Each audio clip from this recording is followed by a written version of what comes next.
الرحمة الغراء للإيمان تهدينا. تشاهدون الآن أجوبة الإيمان مع الأستاذ الدكتور محمد داوود. والرحمة الغراء بالخيرات تهدينا. هذه أجوبة الإيمان، هذه أنوار القرآن. هذه أجوبة الإيمان، هذه أنوار القرآن. أحكام الدين تنبهنا بالحق وشرع الرحمن. لا عزة إلا بالتقوى، والتقوى حصن الإنسان. السلام عليكم ورحمة الله وبركاته. مرحبا بكم. بسم الله الرحمن الرحيم، والحمد لله رب العالمين، ونشهد أن لا إله إلا الله وحده لا شريك له ولي الصالحين، ونشهد أن سيدنا ونبينا محمدا عبد الله ورسوله، صلى الله وسلم وبارك عليه وعلى آله وصحبه الطيبين الطاهرين، وتابعيهم بإحسان إلى يوم الدين، وضراعة إليك يا الله يا حق يا نور، أن ترزقنا سدادا في القول وإخلاصا في العمل، وأن تؤتينا الحكمة وفصل الخطاب. آمين يا رب العالمين. سبحانك لا علم لنا إلا ما علمتنا، إنك أنت العليم الحكيم. وبعد، فيا أخوة الإيمان، فإن السياق الذي نعيشه مع أبنائنا الآن سياق التعليم، سياق المدرسة، سياق الجامعة، سياق المؤسسات التعليمية كلها. والناس تشكو من هبوط مستوى التعليم والمشاكل الكثيرة التي يئن منها الناس. فقلت إن القرآن الكريم وإن السنة النبوية المطهرة، وهي تحفز، وهي تعلي من همة المؤمن، وهي ترفع من درجة الاهتمام بالعلم عند كل مؤمن صادق، أن أول آية نزلت من القرآن في ليلة الخلود لهذه الأمة، في ليلة العالمية لهذه الأمة، هي قوله تعالى: اقرأ اقرأ باسم ربك الذي خلق. اقرأ، ماذا نقرأ؟ وكيف نقرأ؟ ولماذا نقرأ؟ وما البيئة التي نقرأ فيها؟ نحن نحتاج إلى قارئ جديد لعصر جديد. هذه القراءة التي جاءت مطلقة لكل ما يتأتى فيه النفع لهذه الأمة، شرط أن ترتبط بالمقصد الأعلى، بالله الخالق سبحانه وتعالى، حتى تكون هادية وحتى تكون نافعة.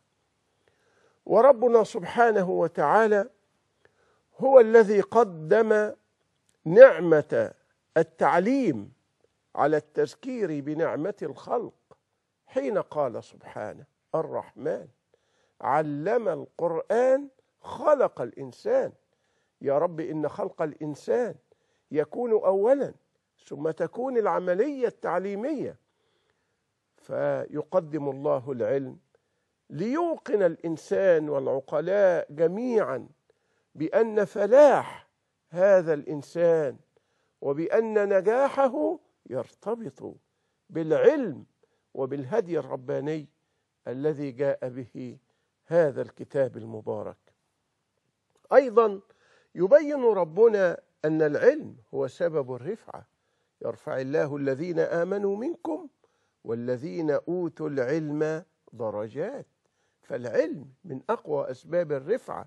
لا تقوم حضارة على جهل، ولا تقوم نهضة على جهل. ونجد أن ربنا حين أمر نبيه صلى الله عليه وسلم الرسول الكريم بأن يسأل ربه الزيادة. ما أمره أن يسأل ربه الزيادة من شيء من دنيا الناس، من سلطان أو مال أو صحة، ولكن أمره بأن يسأل ربه الزيادة من العلم، فقال توجيها وإرشادا لحبيبه وللأمة من خلال الحبيب صلى الله عليه وسلم: وقل رب زدني علما.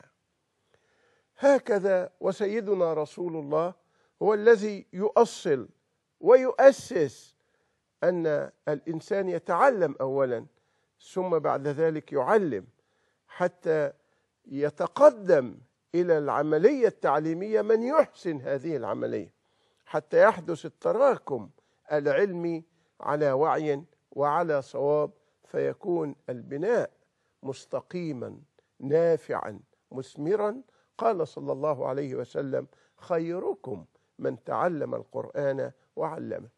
هذه مقدمة تأسيسية. كيف نفعل ذلك؟ الواقع الذي يئن، الواقع المضطرب في المسألة التعليمية، يعني مدرسون يشكون قلة الدخل، وليس للإنصاف ليس كل المدرسين يعني عندهم دروس خصوصية وعندهم دخل عالي جدا، ده في مواد معينة، إن مثلهم كمثل الأطباء، بعضهم عنده عيادات وعنده دخول فارهة، وبعضهم يعاني الفقر ويعاني ضيق ذات اليد إلى آخره.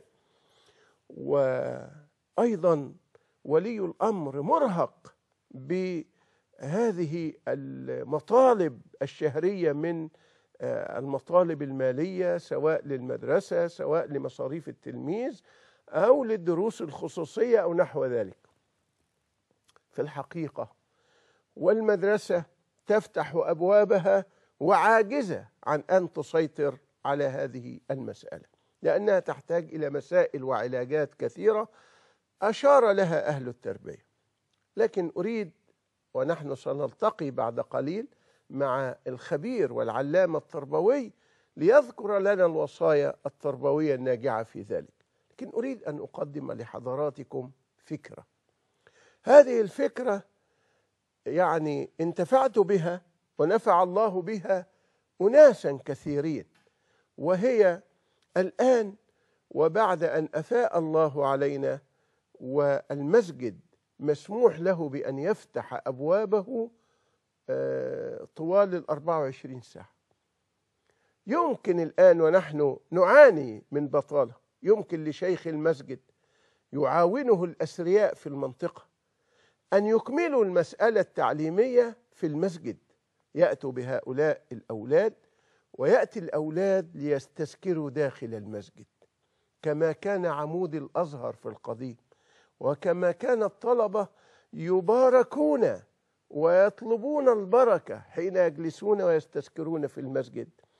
فإذا ما جاء في المسجد يأتي أهل العلم من الخريجين حديث التخرج أو ممن لا يجدون عملا، كل في تخصصه، يشرف عليهم أحد الخبراء التربويين في المنطقة، سواء بأجر زهيد أو بأجر مناسب أو حسبة لله، ويساعد الأبناء ليس في إعادة الدروس التي لقنوها وشرحت لهم في المدرسة، ولكن يساعدهم في التطبيق. يعني الولد يأتي لحل المسائل فيقف في نصف المسألة، يقف في خطوة معينة، هنا يتدخل الأستاذ ويساعده كي يجتاز هذه العقبة، أن يساعد الطالب على أن يحصل العلم، على أن يطلب العلم، يفعل نشاط الطالب في أن يستذكر.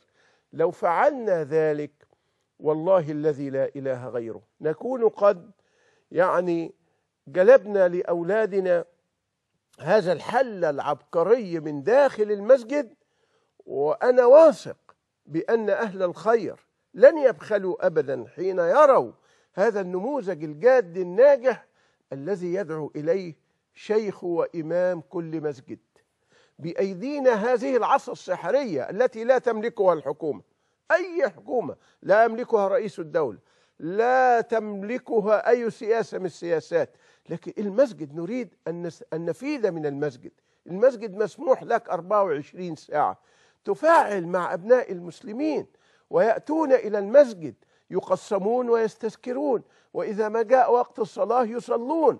ثم تجد هذا الإشراف وتلاحظ وتسجل، كل مجموعة لها مشرف يسجل الفروق التي بينهم، هذا يحتاج إلى تقوية في كذا، ولي الأمر يشكو الطالب أو يشكو ابنه بأن به عادة كذا، عادة لا يحبها. نحن باستطاعتنا وبأيدينا أن ننقذ أبناءنا وأن ننقذ العملية التعليمية بهذا الحل الذكي داخل بيت الله سبحانه. والله احنا طبقنا هذه المسألة في المسجد عندنا، وجاء أساتذة من الجامعة ليشاركوا في هذا الجهد المبارك، يعني ليس أستاذا عاديا، بل جاء أساتذة من الجامعة، جاءنا مستشارون يشاركون في تنظيم هذه المسألة، جاء أساتذة أيضا يريدون، لهم خبرات تربوية، يريدون أن يسهموا في هذه المسألة. أنا أريد من إمام كل مسجد، أنت عندك فرصة ذهبية، عندك منبر تشرح هذا المشروع وتدعو الناس إليه. من يحسن الإدارة يأتي إليك، من له استطاعة للمشاركة المالية يأتي إليك، من يحسن العملية التعليمية يأتي إليك، من ينظم ويعمل يأتي إليك، وتنظم المسائل على هذا النحو، ونفتح المساجد ليعود أبناء المسلمين إلى بيت الله يستذكرون، بدلا من أن تستوعبهم أمور أخرى في المجتمع. هذا المشروع أنا أطرحه لأحبائي وإخواني إلى شيوخنا أئمة المساجد بارك الله فيهم، وأدعو الأثرياء وأهل كل منطقة أن يمكنوهم وأن يساعدوهم في هذا المشروع. نحن نحتاج إلى هذه الحلول التي تنقذ أبناءنا، لأن السياسات قد تأخذ وقتا وتحتاج تكلفة، لأن السياسات قد تكون أمامها معوقات، وأمامها أناس لا يريدون لهذا القرار أن ينجح، ولا يريدون لهذه السياسة أن تنجح، ولا يريدون لهذا الرئيس أن ينجح. لكن أنت بيدك مباشرة أن تنجح بإسلامك، وأن تنجح بأمتك، وأن ترتفع همتك. والله لو صنعت ذلك فاعلم والناس تستجيب. يعني في معهد معلمي القرآن عندنا جاءت المعلمات وجئنا وجاءت المشرفة، وأعلنوا إعلان بسيط جدا، إعلان في ورقة يعني اللي هي الإي 4 ديت، ووضعوها على الباب فقط، بأنهم يستقبلوا الأولاد لدعمهم في المواد الدينية وفي القرآن في المعلن. يعني خلال يوم أو يومين اتصل ناس كثيرون، أكثر من 40 طالب قدموا في بحر يومين 3، والباب مفتوح للباقي يقدم. يعني ما الناس أحيانا الشيطان يصدها ويقول لك احنا هنعمل ايه، ويعني أنا لو وديت ابني المسجد أنا خايف عليه، هيعلموه شدة، هيعلموه تطرف. أبدا والله، دي كلمات شيطانية حبيبي، يا حبيبي، دي كلمات شيطانية. طب ايه دواها؟ أنت من حقك تخاف على ابنك، روح مع ابنك الجامع بس وشوف أنت التشدد. يا ربنا يهديك ويبني ويهدينا ويهدي ابنك، وتشوف الصلاة هتبقى تطرف، لما أقول لك اتق الله هتبقى تطرف، لما أقول لك يبقى ما تنامش لما تتوضى يبقى تطرف، لما أقول لك اتكلم كلمة حلوة لأن النبي علمنا مكارم الأخلاق، هل هذا تطرف؟ قولوا لنا إيه التطرف اللي بيتقال؟ هل حبي لديني تطرف؟ هل حبي لأن أكون كنبينا صلى الله عليه وسلم حتى يكون لي الفلاح، لو أنا عايز ألبس لبسه وأظهر بمظهر كمظهره، هل يكون هذا تطرف؟ ويتسع صدرنا يا أحباب في الحوار. كنت بخطب في منطقة، وبعدين جاني شاب طيب فقال لي أنت مش مطول دقنك ليه؟ كنت حالقها عن كده. فقلت له هي محتاجة دعوة صالحة، وبصيت له فقال لي هو في حاجة؟ قلت له بس في شوية علاجات، وأنا بين الحين والحين بأحتاج اخد الجلسات والحاجات ديت، وانت شفت ان انا مريت ببعض الامور. بكى وقعد يبكي ويقول لي سامحني. هو سامحتك ليه؟ ده انا فرحان بيك. هو اللي طالبنا بسنة سيدنا النبي نزعل منه؟ لا ابدا يا ولدي. يعني عايز صدرنا يتسع لبعض، وعايز نحسن الظن ببعض، نحسن الظن لبعض. يا حباب، احنا ما كنا بحاجة الى ان يحب بعضنا بعضا، ما كنا بحاجة لأن يسامح بعضنا على بعض، إلى أن يعطف بعضنا على بعض كحاجتنا اليوم. ليه إحنا يعني متربصين لبعد كده؟ ليه متربصين؟ لا أبدا، إحنا عايزين ناخد بإيدين بعض ونحسن الظن ببعض. ده حتى المراجعات دي نطول بالنا. وبقول لشيوخ الأجلاء، شيوخنا أهل المساجد والأئمة الناس اللي بتتنظر بيهم، أنا بستفيد من علمهم. الأئمة دلوقتي كثيرين منهم تجد معه الدكتوراه، وتجد معه دراسات بعد الدكتوراه، وتجد معهم الماجستير، وتجد عندهم وعي طيب. يعني الصورة القديمة تغيرت كثيرا، والأئمة علماء أفاضل ويريدون الخير للأمة. وبقول للأئمة برضو احنا عايزين نطول بالنا، لأن حتى مع سيدنا رسول الله الناس كانت بتراجع وعايزة تفهم. يعني سيدنا رسول الله صلى الله عليه وسلم في حجة الوداع لما بدأ السعي بين الصفا والمروة ماشيا ثم أتمه راكبا، علشان من جاءوا يشاهدون الوجه المبارك. كانش فيه تلفزيون، ما كانش فيه صحافة. وبعدين أتم سعيه عند المروة 7 أشواط. فمن ترفقه، رحلة خدت 7 أيام، فمن ترفقه صلى الله عليه وسلم بالصحابة 8 أيام سفر. وصحيح قعدوا منهم شوية هنا وشوية، يعني يمكن المشي صافي المشي يساوي 7 أيام، ويبقى يوم أجزاء اليوم ده هم اللي قعدوا هنا 2 وهنا 3 ساعات وهنا 2 إلى آخره. ترفق بهم وقال لهم صلى الله عليه وسلم: يعني من لم يسق الهدي منكم وقد كان قد نوى الحج أو الحج مع العمرة، فله أن يجعلها عمرة ويتمتع حتى يتخفف ويجلس 4 أيام الباقية حتى يأتي يوم التروية وقد تحلل ولم يكن في قيد ولا ضابط ولا حدود الإحرام. فظنوا أن في ذلك يعني أجرا أقل ومنزلة أقل. فراجعوا النبي مرة: يا رسول الله، سمينا الحج، يعني حددنا النسك، والآن نجعلها عمرة؟ فقال لهم: لا، ليس هذا يعني بأقل في منزلة الدرجات عند الله، ولا أقل ثوابا ولا كذا.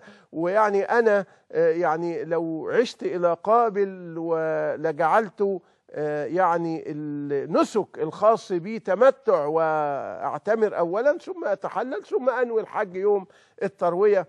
ففهموا وعرفوا. يعني المفاد إيه؟ أنهم راجعوا رسول الله، وسيدنا النبي طول بالهم عليهم وقعد يفهمهم بترفق، بإقناع. سيدنا النبي عليه الصلاة والسلام كان يعني يده الحانية لما يجيه شاب وبعدين يسأله: يعني يا رسول الله أتأذن لي بالزنا يا رسول الله؟ شوف، يعني هو في خير وإلا ما جاء سأل.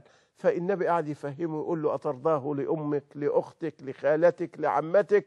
قاعد يكرهه، خلي بالك، يكرهه ويكره الفكرة دي في عقله، وبعدين يعالج مشاعره. يدعي له بقى: أنت الشيخ، الناس جات لك وفيها شيء من الشر ده يتحول على ايديك لخير.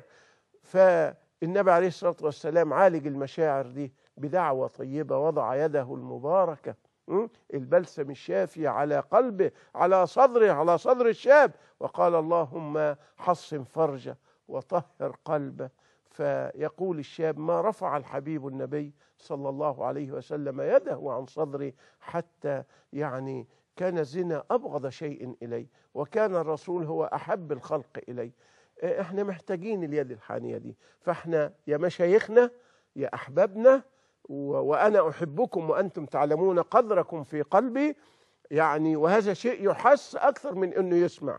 الحب ما يتقالش، الحب يتحس والله، وقدركم عظيم في قلبي والله.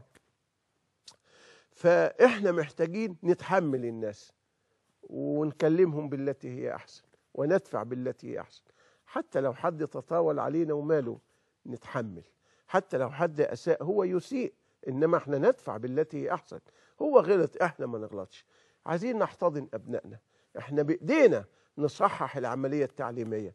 لما نصحح أولادنا دول وننقذهم في العملية التعليمية ويبقى فيها تربية، يبقى فيها خلق، يبقى فيها صلاح، يبقى فيها إيمان، وهو قاعد كده والملائكة من حوله لأنه قاعد في مسجد، ودعوات طيبة، وهكذا يعني الأنوار بتتراكم وتزداد ويشحن بها قلبه وعقله وفكره. فإذا ما ذهب إلى بيته ذهب بهذه الأنوار وهذه البركات، فقد حصنته. يكبر الولد ده بعد كده يبقى ما تخافش عليه، مش هيكون فكره إلا محبا لله محبا للرسول. ممكن يغلط الولد مرة أو يروح، إنما يبقى خلي بالك.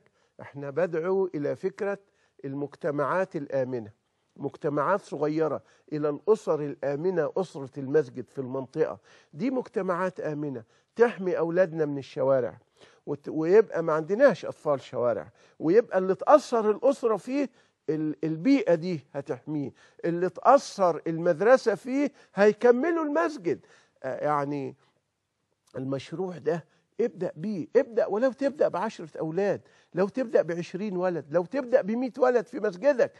اجعل المشروع ده بداية. في بركة السبع الإخوة هناك وسعادة المهندس لاشين، ربنا يبارك في الجميع يا رب، عامل بعد ما خد الأولاد وعلمهم بطريقة نور البيان من 3 سنوات، وبعدين علمهم وراحوا المدرسة، فالناس جت تجري. أولادنا دول مستواهم متقدم، بيروحوا المدرسة يتأخروا، طب يعمل إيه؟ فقال لهم لا، يبقى عنايتهم وتعليمهم علينا. أولياء الأمور يجيبوهم بعد المدرسة، يقوم يقعد يذاكر لهم، وكله جايب مدرسين وفصول، ومفيش مانع يبقى في حد يعتني بالأولاد ده ويجيب سندوتش، وماله. الأزهر كان بيقدم جراية ويقدم طعام لقريب، حد يجيب لهم مشروب، حد يجيب لهم كذا. دول أولادنا، دول هم الحضارة، دول مستقبل الأمة. لو المدرسة في تنظيمها وسياستها عندها حدود وقوانين وضوابط ومعايير مش هنقدر نخرج عنها. لكن يا شيخنا، يا حبيبي، يا إمامنا، أنت في المسجد أنت ما أنتش محاصر بأي سياسة ولا بأي قانون. وربنا يبارك في سعادة الوزير الدكتور طلعت، قال لك المسجد افتحه 24 ساعة، فيش حد يلحق. يبقى لا يبقى أمامنا، لا يبقى إلا شيء واحد، هو أن نعمل. أنا بقول الحل العبقري في إيدين مشايخنا، في إيدين المسجد.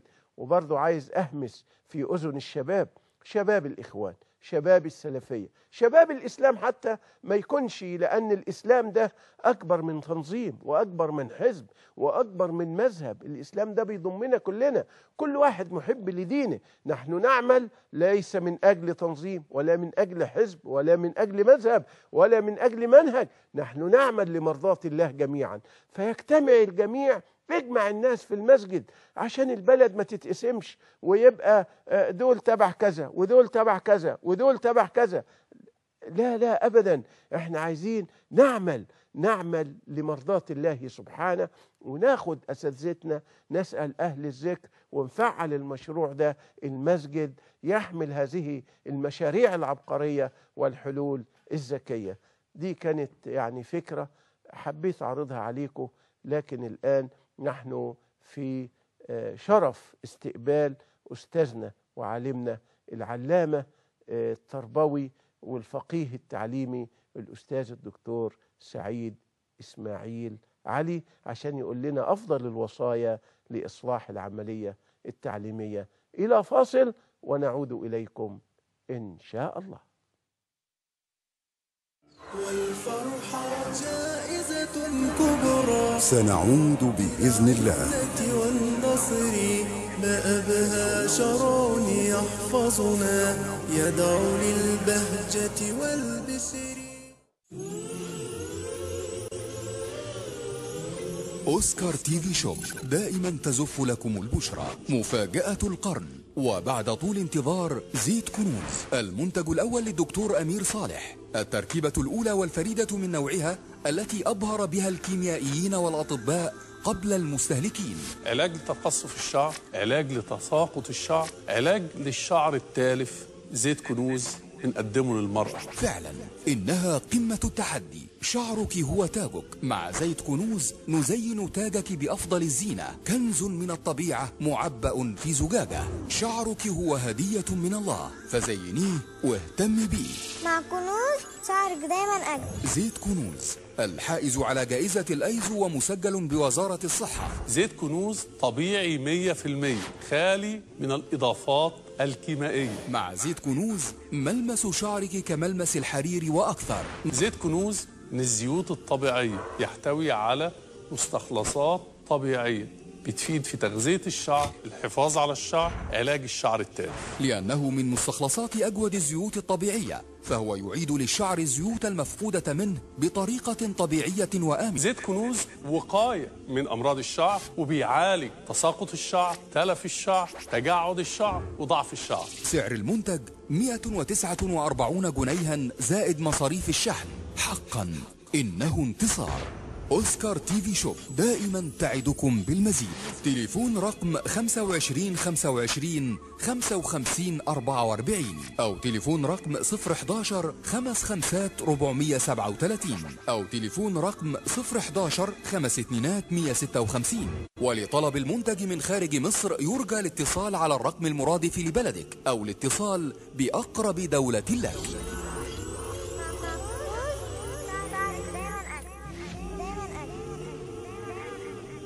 لو نفسك تزور بيت الله الحرام والمسجد النبوي الشريف، شارك معنا في مسابقة العمرة واكسب رحلة شاملة الانتقالات والإقامة كل 15 يوما مقدمة من شركة مراحب للسياحة.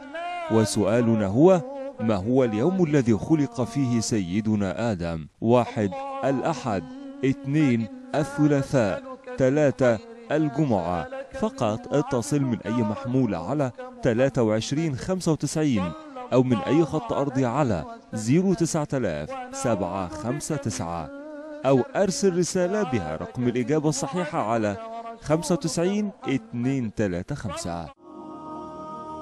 بوابة الرحمة. الآن يمكنك تحميل أقوى البرامج الإسلامية، برنامج بوابة الرحمة، واللي من خلاله هتقدر تحمل أحب الأدعية والفيديوهات والمحاضرات، وتحميل أجزاء القرآن الكريم كاملة بصوت الشيخ محمد حسان. ويمكنك أيضا تحميل برنامج المصحف، كما يمكنك تحديث البرنامج بشكل مستمر. لتحميل البرنامج على تليفونك اتصل من أي محمول على 5990 أو من أي خط أرضي على 0900516.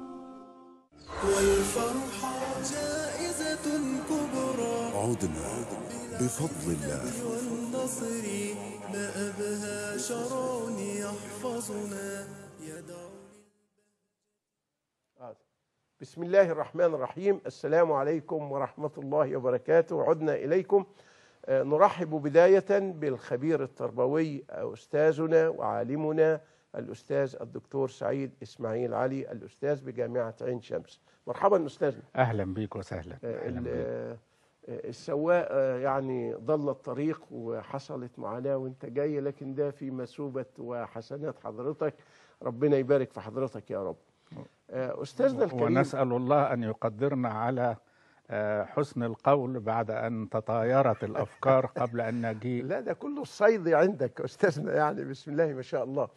أستاذنا الكريم، ونحن أمام هذه الخبرة التربوية، أنت عندك صالون وتأتي بالوزراء، وزراء التربية والتعليم على مختلف اتجاهاتهم ومدارسهم الفكرية، وتناقشهم وتقدم لهم النصائح. أيضا عندك الموسوعات التربوية اللي بتضع فيها النقاط على الحروف وتدل الأمة كيف تخرج من هذا المأزق الخطير. احنا مازال الناس يشكون ان فيه تخبط، ويشكون ان العملية التعليمية فيها اضطراب وفي مشاكل. الدروس الخصوصية ما زالت قائمة، عدم التزام بمواعيد ما زالت قائمة، انفصال العملية التعليمية عن الأخلاق برضو الناس تشكو منها. طب احنا لو عايزين حلول سريعة، الحلول الكبيرة اللي انتوا بتقولوها وحاطينها في بحوث والأرفف مليئة بيها وبتقدموا خطط، قد تحتاج إلى وقت. أنا بوصفي مدرس، تقول لي أعمل إيه لأولادي في الجامعة؟ المدرس اللي بيدرس في مدرسة ابتدائي ومدرسة إعدادي تقول له يعمل إيه؟ إيه الدور اللي على ولي الأمر؟ هل الشيخ والمسجد ليه دور هنا؟ تنصحنا بإيه أستاذنا؟ بسم الله الرحمن الرحيم. فلتأذن لي أن فضل. أختلف معك فضل. بعض الشيء. تفضل. بذكر في سنة 1992 كان هناك جمع من العلماء والمفكرين دعتهم وزارة المجلس الأعلى للشؤون الإسلامية نعم. للتفكير فيما ألم بمصر في ذلك الوقت من حوادث عنف وتطرف وهكذا، وأخذنا ندرس ونبحث ووضعنا التقارير والنتائج. فإذا برئيس اللجنة الله يرحمه الدكتور صوفي أبو طالب، نعم. يعني آسف، يقول نفس الفكرة. نعم. إن ما تضعونه هو خطة طويلة الأجل. نعم. تحتاج وقت. نحن نطلب علاجا سريعا وخطة عاجلة. نعم. ونفكر فيما بعد في الآجلة. فمن 1992 ونحن الآن 2012 نسيت الخطة الآجلة على اعتبار أنها بحاجة إلى جهد وبحاجة نعم. إلى وقت إلى آخره ولم نبدأ بعد. نعم. فكلما تحدثنا نواجه نحن الذين يعملون في الحقل التربوي نعم. بأننا نسبح في الفضاء والأفق الواسع والاستراتيجيات إلى غير هذا وذاك من كلام يسميه الناس كبير. أيوة. ويقولون لنا قل لي ماذا أفعل في كذا. نعم. فهي دي المشكلة، أننا يعني ليس لدينا الصبر على ارتياد الآفاق الواسعة. نعم. والمخططات الكلية الشاملة، ونريد الإسعافات الأولية، الإسعافات إطفاء حرائق. نعم. صدق أو لا تصدق أنني كتبت عن نفس الفكرة دي منذ سنة 92 في الأهرام. نعم. عن منطق إطفاء الحرائق. نعم. أنا ضده. ليه؟ لأن كما يقولون معظم النار من إيه؟ مستصغر الشرر. من مستصغر الشرر.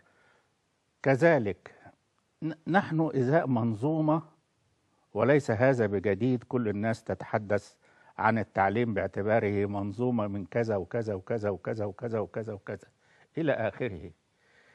كيف نتصور إصلاح ترس أو جزء في الآلة الضخمة إذا كانت الآلة ككل المقومات الأساسية غير متوافرة فيها؟ نعم. هذه المسائل التفصيلية والجزئية إنما هي رجع صدى. نعم. هي مثل الصداع. فهل نعالج بإسبرين وما شابه من مسكنات، ولا نبحث عن الأصل حتى لو أخذ بعض الوقت؟ يعني ممكن أن أنجح في أن أشفي غليل الأب سين والأم صاد إلى آخره، لكن سوف تتكرر. نعم. المشكلة إن لم يكن عندهم فعند آخر. لكن لو اجتهدت وصبيت جهدي في إصلاح الماكينة الكلية سوف أنام بعد ذلك وأنا مستريح. وهو ده المنطق اللي بيشبهوه بمسألة لا تعطيني سمكة ولكن نعم. نعم. اعطيني شبكة. نعم. حتى أصطاد نعم. أصطاد بها. دي الايه منطق التفكير في قضايا ده التعليم جميل بصفة ومسلمين بيه أستاذنا. ولأني نعم. بكل تواضع مهموم بهذا المجال منذ ما لا يقل عن 50 عاما، فيؤسفني أن أقر وأعترف بأني لا أرى تقدما ولا تطورا. لماذا؟ هل يعقل أن أنا سنة 85 أخرج كتاب بعنوان محنة التعليم في مصر، وسنة 86 1900 يعني كتابا آخر إنهم يخربون التعليم في مصر، وعندما أقلب فيهما بعد 26 عاما أجد أن اللي كان موجود كان رحمة قياسا للآن. يعني المنحنى اللي ما كانش عاجبني ده ده حاجة تثير الفزع. نعم. لماذا؟ لأننا نعطي التعليم كلاما جميع المستويات تقر وتعترف التعليم قضية نهضة وقضية أمة وإلى آخر هذا الكلام الجميل، لكن ما الترجمة في الإرادة السياسية؟ ما الترجمة في الإنفاق العام؟ ما الترجمة في المشروعات الكبرى؟ لا شيء مع الأسف الشديد، مع أن لو دققت النظر في كل جانب من جوانب الحياة المجتمعية لوجدت أن سبب الإشكال هو سوء التعليم. نعم. طب متى نبدأ أستاذنا؟ يعني أنت تقول من 50 عام من 50 عاما وأنت تعاني وعندك هذه المشاكل الاستفزازية التي حتى يعني قد أثرت على صحتك أو أثرت على كثير من الأمور عندك، لكن طب متى نبدأ؟ يعني الآن الناس يقولون الأمور بأيديكم، يعني السياسة بأيديكم والحكم بأيديكم، ما الذي ينقص؟ يعني اتصالا بالكلام اللي انتهيت منه فورا، هي الخريطة الكلية الأساسية، وأنا يعني آسف أقول أكاد أشعر بالملل من كثرة ترديدي كلاما وكتابة وبحوثا إلى آخره عن هذه الفكرة: التصور الكلي، المسيرة العامة، المخطط الفكري إلى آخره لما يجب أن يكون عليه التعليم في مساراته المختلفة. وبيعقب ذلك وضع خطط زمنية نعم مقسمة إلى فترات. نعم. هنبدأ بكذا، يعني قد يستهول البعض أن تكون هناك خريطة كلية وتصور استراتيجي إلى آخره، لكن ما هو بيعقبه تقسيم هذا إلى خطط مرحلية زمنية، جدولة هذه المراحل الزمنية. نعم نعم. وإحنا بنشوف يعني مثلا على سبيل المثال، وأنا أسمع عن حديث عن المشروع الاقتصادي الضخم حول قناة السويس، أسمعهم يقولون 2018 و2016. ده تفكير سليم، لا نفزع. نعم. يا لسه هننتظر ل 2018؟ نعم. ما احنا بقالنا 50 60 سنة. المهم أن نبدأ ويبقى عندنا خطة ورؤية. احنا لو بدأنا يعني الزمن ده في عمر الشعوب مش حاجة. تمام. لا، لكن هذا الكلام أستاذنا كلام طيب ونحن لا نعترض عليه، وهذا هو الأصل في العلاج، لكن ده كلام يقال لأهل السياسة والوزراء ومن بيدهم الأمر، لكن ولي الأمر أو أحد الناس ما يعني ماذا بيده من هذا الكلام؟ يعني هذا الكلام يخص السياسات، يخص ولي الأمر، يخص الوزير المسؤول عن التربية والتعليم، يخص الناس اللي في مجلس الشعب اللي بتحط ميزانية للتربية والتعليم. اقرأ يا سيدي. تفضل. جيدا، لا أقصد أنت اتفضل. نعم 100% قارئ ومن طراز مثالي، إنما عموما لأي فلنقرأ تاريخ التعليم في الحضارة الإسلامية جيدا. نعم. سوف لا تجد للسلطة الرسمية والسياسة أي دور في العملية. نعم. كان هذا الشأن شأنا أهليا مجتمعيا. الناس كانت بتتضافر، وأظن في حلقات سابقة لا أذكر متى أشرنا مثلا إلى قضية الأوقاف بالنسبة للتعليم، الوقف والصدقة في جميع الجوانب. هناك من حفظوا القرآن جيدا وفهموه وافتتحوا من أنفسهم الكتاتيب، لا بإرادة سياسية ولا وزارة من الوزارات. التكافل الاجتماعي في التعليم. لما هذه الفكرة التي ننادي بها الآن وحضرتك بتقول إن احنا عايزين سياسة كبيرة تضم الدولة ويبقى فيه رؤية ويبقى فيه كذا، على أساس كمان إيه؟ إن لو انتظرنا ماذا سوف تفعل الدولة يعني هننتظر قرون أخرى. أنت التقينا إذا، وإنما علينا نحن، لأن مين اللي هيتعلم؟ أبنائنا. ابني وابنك واختي واختك، أبنائنا. نعم. ومين اللي هيدفع؟ إحنا. نعم. ومين اللي هيستفيد؟ إحنا. نعم. فهنا أفراد المجتمع المختلفين كل في موقعه يتعاونون وتتضافر الجهود لعمل مشروعات. يعني أنا لما أشوف في القرن الماضي في أوائله أن مجموعة من العلماء والمصلحين والمهمومين بشؤون الأمة يجتمعوا وينشئوا ما عرف فيما بعد بالجمعية الخيرية الإسلامية. الموقف كان شبه مماثل من حيث إيه؟ ولو أن كان أسوأ من الآن. السلطة لا تهتم بالتعليم.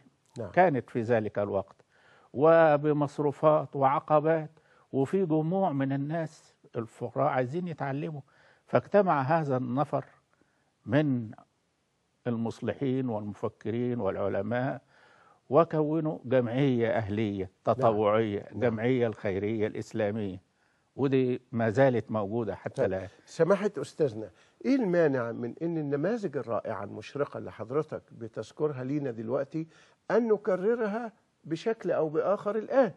يعني كل حي، كل منطقة، كل مدينة، كل قرية يبقى فيها هذه المشاريع يتكاتف فيها أهل الخبرة وأهل الرؤى التربوية والتخطيط أمثال سيادتك، يتكاتف فيها المخططون والذين لهم قدرة على التخطيط، أهل الثراء ومن لهم قدرة مالية، حتى ننقذ المسألة التعليمية. يعني هذا هو الذي ننادي به الآن، لأن انتظار الحكومة وانتظار السياسات مع ما يحيط بالحكومة وبالسياسات من مشاكل وعقبات أمامها قد يجعلنا ننتظر طويلا. يعني أنت سيادتك انتظرت 50 عاما، والأمر بتقول إن هو يسير من سيء إلى أحسن ولا إلى أسوأ؟ إلى سيء. إلى سيء. شوف أنا لسه منشور لي مقال أول أمس يوم الأربعاء في الأهرام. نعم. عفوا. بخاطب فيه التجمعات الضخمة اللي بيقولوا عليها تلفات حزبية وكذا وكذا وكذا، والتيار الفلاني والتيار الفلاني بيتعاركوا حوالين الحكم. أيوه. وأغراض سياسية بحتة. نعم. فأنا بوجه لهم الخطاب وأقول لهم اجتمعوا على مشروعات اجتماعية. تمام. والناس هتجي لكم جري قوي، وهتكسبوا في الانتخابات والله. نعم. وهتحكموا. وهم وصلوا بالخدمات للناس قبل ذلك. أصل هم بيتصوروا الخدمات يعني أنا آسف بيختزلوها في قولة شنطة زيت ورز إيواء ومجاعات وحاجات زي كده. أنا أقصد المشروعات الضخمة. يفكروا مثلا في بعض الأحياء اللي مليئة بمن لا يعرفون القراءة والكتابة، الأميين. نعم. ولو مجموعة من اللي بيسموها النخب دي تضافرت وتعاونت على في مشروع لمحو الأمية وانتقلوا به من منطقة إلى منطقة، من غير ما هيدعوا للناس لانتخابهم واختيارهم، الناس هتجي لهم جري. تمام. إنما هم يقدمون للناس مناظرات ومجادلات وسفسطة. فدي مش بس مسؤولية الأفراد العاديين زي ما احنا أشرنا منذ قليل، ومسؤولية من يسمونهم القيادات الفكرية والثقافية أو النخب، لأن هي جزء من مصيبة هذا البلد مع الأسف الشديد، مع أن دورهم أن يكونوا منورين وقادة. هل فكر تجمع أو ائتلاف أو حزب أو تيار في أنه يعمل فعلا زي الشيخ محمد عبده وزملائه وعملوا مشروع زي الجمعية الخيرية الإسلامية؟ دي فتحت عشرات المدارس وأتاحت الفرصة لعشرات الألوف من أبناء الفقراء كي يتعلموا، بل وامتدت إلى النواحي الصحية. هو في بعض الخيرين قام، ولكن هم استثناء يعني برضو قليل، وندعوك إلى زيارة هذا المجمع وهذه الجمعية الخيرية التي تقوم بهذا النشاط وبنفقة على نفقة المهندس محمد لاشين، وبني 3 صروح وجايب أساتذة وبيقوم بعملية من النهضة الحقيقية بسم الله ما شاء الله في موقع الخدمة. هو ده اللي ايه وفي ذلك فليتنافس المتنافسون. أنا بقى عايز من معالي سماحة أستاذنا، وأنت تعلم قدرك في قلبي وعقلي وعند المشاهدين، الناس مستبشرة بحلقة اليوم، وأنا قايل لهم هنروح عند الخبير التربوي والفقيه أستاذنا الدكتور سعيد إسماعيل علي، أستاذنا الكريم. نعم. يعني زي حضرتك ما قلت، أنا مش عايز أنتظر 50 سنة زي سيادتك ما انتظرت وتتألم وإلى آخره. أنا عايز ما بيدنا نفعل المسألة. أنا بقول إن احنا عندنا مساحة ممكن تستغل، يعني مش لازم نبني مبنى وكذا وكذا، عندنا مساجد كثيرة جدا، والمساجد دلوقتي غير الأول، مفتوحة طول اليوم، 24 ساعة. إيه المانع في كل منطقة في ناس عايزين يخدموا وبعيد عن السلطة، ومش عايزين هم يعني بيقوموا على الإخلاص لله، عايزين ثواب، ومنهم ناس تربويين قدامى، ومنهم ناس يحسنوا الإدارة قدامى، ومنهم شباب من الخريجين لا يجد عملا. أنا عايز الوصفة الذكية من سماحة أستاذنا علشان نرقى بهذا الجهد ده بدأ يحصل في بعض المناطق من أهل الخير، كي نرقى بهذا الجهد تقول لنا إيه وتنصحنا بإيه علشان ننجح فيه، وما يبقاش إطفاء حرائق وما يبقاش مسكنات، ويجي يعلم لنا الدكتور والأستاذ والخبير التربوي الدكتور الأستاذ سعيد إسماعيل علي يعلم علينا صح، ويقول انتوا فوق 70% ولا 80% وماشيين صح. والله احنا لا اتصور اننا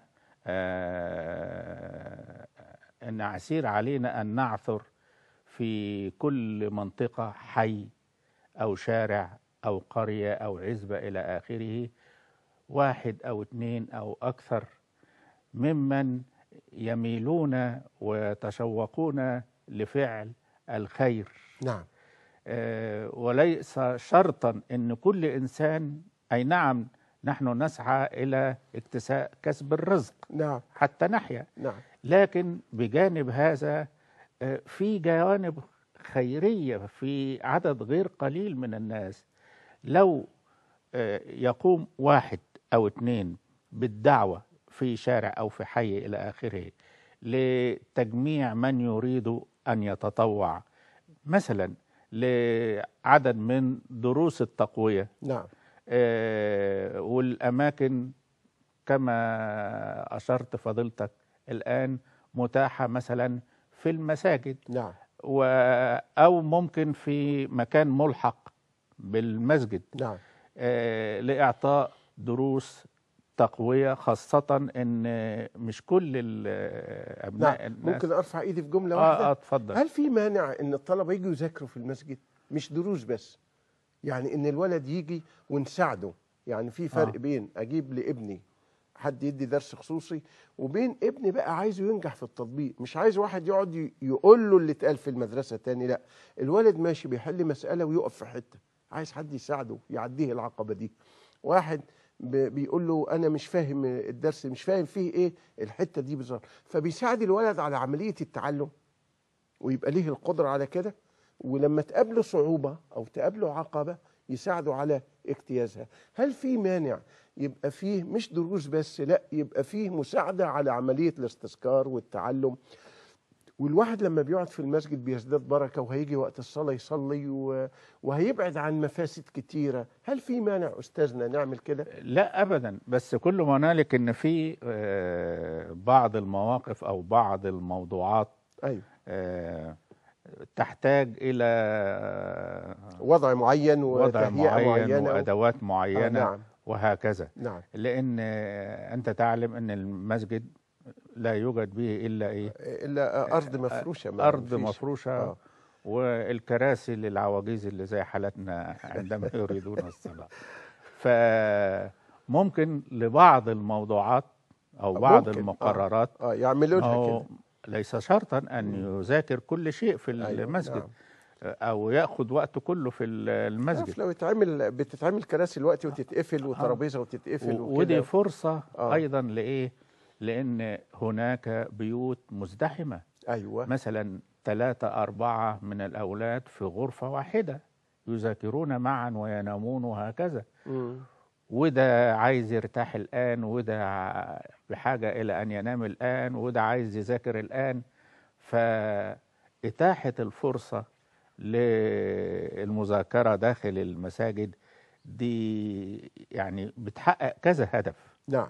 إنها بتفرج عن مثل هذه الأزمة التي تعانيها بعض الأسر، وخاصة من الفقراء في المناطق المزدحمة. وفي نفس الوقت هذا المناخ والجو العام. نعم. يعني على طول كده دايما الواحد لما بيدخل المسجد بيشعر بارتياح، بسكينة، باطمئنان نفسي. هذا الجو النفسي والاطمئنان والشعور بالارتياح وكأنه حاضر أمام الله مباشرة. نعم. ده هيشكل قوة دفع وليست قهر. نعم. حافز. أيوة. ضخم. نعم أستاذنا. إرادي وليس جاي من قوة أخرى. إنه يعمل ما يرضي الله. نعم. وأحد الأعمال التي ترضي الله إن الإنسان يكتسب علما ويكتسب معرفة، وأن يتقن ما يسعى إلى معرفته. وبالنسبة للآخرين أن يساعد الصغار في مثل هذا. فسواء كان من ناحية التلاميذ أو من ناحية من يتطوعون لمساعدتهم، يعني لإلقاء الضوء، لشرح مسألة، لمساعدة في حل مسألة. نعم. لشرح جملة أو كلمة.